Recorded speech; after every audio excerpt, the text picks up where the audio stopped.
Developing musicianship online. Hello and welcome to DM Online. Today we're going to take a look at Sibelius and the way in which you operate Sibelius and compare it directly to Musescore for efficiency. For those of you who don't know Sibelius is a purchase software from Avid, and it's pretty much been the industry standard for notators you're either a Sibelius user or you're a Finale user, but I think a lot more people actually on the Sibelius side these days. It is an excellent industry standard software, and there's a few big benefits to Sibelius that you don't get in Musescore, which I'll cover today. So let's go. When you open Sibelius, like many software packages like this, you get a template, but the templates I have set up in Sibelius, and this is an old Sibelius, I should have, this is Sibelius 7.5, but the templates you get for all of your Sibeliuses are really, they cover everything. I'm just going to use the standard treble clef because that's what I did when I looked at Musescore the other day.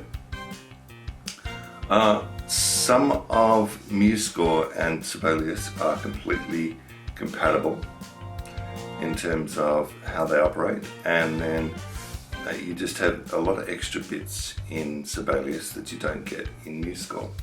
So the most obvious thing that you get in Sibelius is the keypad, which in Musescore is the note palette, but the keypad operates slightly differently.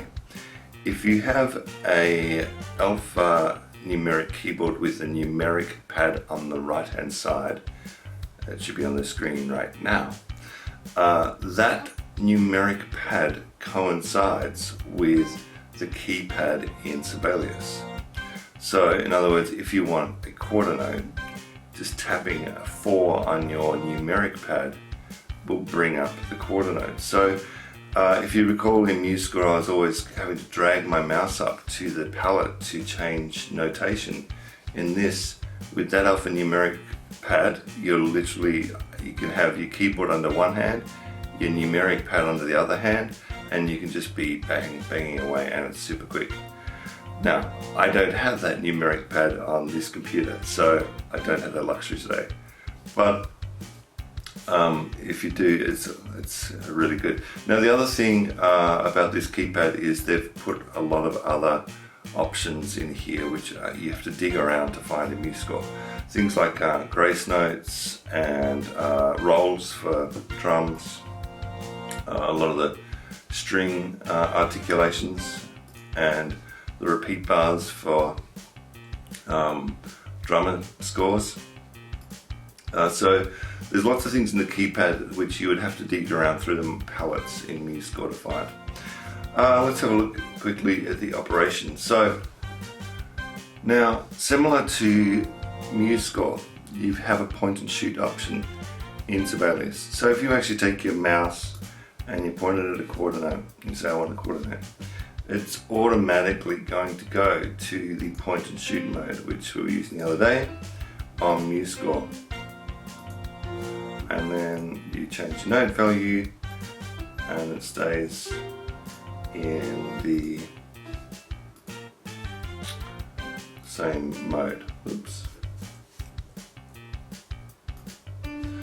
Okay, so that's one way to do it. Again, similar to Musescore, it's quite a slow way to do it, but it's good if you're not familiar with your note names, for example.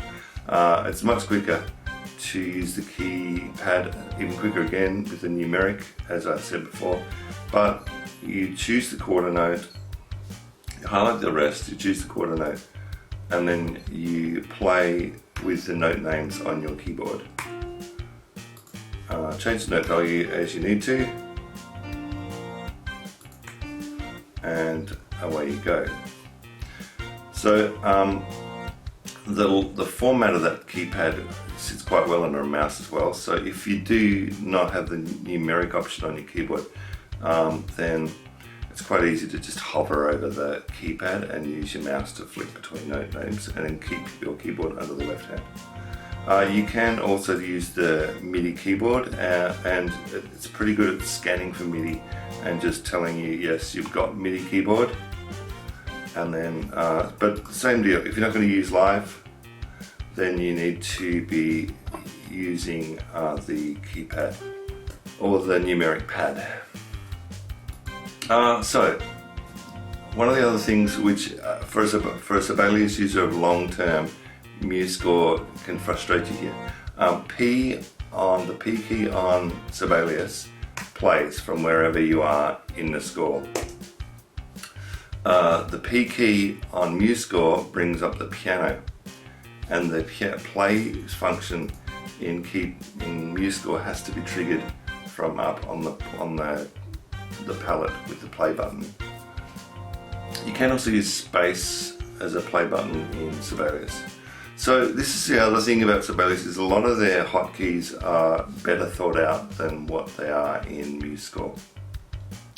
One of the functions I use a lot in Sibelius, which Musescore doesn't have, is the panorama timeline.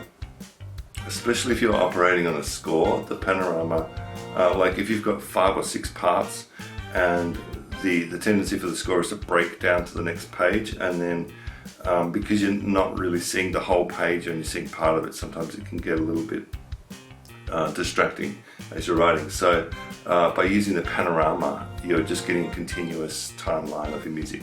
That's a super useful tool. In terms of sharps and flats, actually it operates pretty much the same as Musescore, except sharps on the keypad, yes, you can add a sharp like that. But when you use up and down arrows to change notes, what you're actually changing is only to notes in the key. So if I'm in C major and I don't have a key signature on the side of the music, then I'm just getting the notes of C major. If I change this to D major, so again we can transpose just like we do in Musescore, but in this one, Shift T is just a hotkey for transpose, and you've got the same sorts of options as you do in Musescore. However, the transpose function does not automatically produce a key signature. So you have to hit K and say what key signature you want. Okay, so once you're in here with a key signature, when you're sliding up your notes with the up and down arrows, you're now going to just get the notes of D major. So slightly different in terms of all of that transposition and accidentals. In terms of printing out, Sibelius does a much better job of publishing scores, although there has been a text glitch recently in Sibelius due to I think the theory is that the Mac upgrade messed up the fonts in Sibelius somehow. I do not know how that could possibly be, but in a future episode I will go over not a fix but a workaround for that little problem. If you need a note to go up an octave, the key of command and up arrow or down arrow is exactly the same as Musescore, so that's very useful. But what is really nice in this program and is not available in Musescore is the stacking of notes. So for example, let's say you want to put a harmony over your part. Well, you might recall you had to hold a key and click a mouse and hold a shift and then click the new note name, all this sort of stuff. In here it operates by intervals on the numeric part of your keyboard above the letter names. So let's say I want a third above that. I'm going to press letter number 3 and straight away I get a third. What if I want a triad? I want then another third above that and I hit 3 again. Let's say in the next note I want an octave higher than that and I press 8 and there's my octave. So that whole thing of doing chords like that is so quick. And let's say you want thirds above a whole line, just highlight the whole line and press number 3 and there it is. So when it comes to writing chords and multiple parts on one line, Sibelius kills it compared to Musescore. So this is exactly the same Twinkle Twinkle Little Star as previous show, but this time with the functionality of Sibelius, and I'll do it two different ways. I'll do it with the typing and I will do it with the MIDI.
So in conclusion, I find Sibelius has a much better workflow purely based on that palette that sits under the numeric keys when you're using the proper keyboard.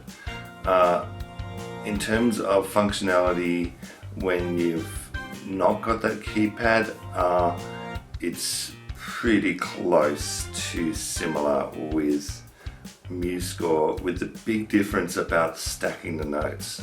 That chord element is a big game changer, I find, when it comes to efficiency in Musescore.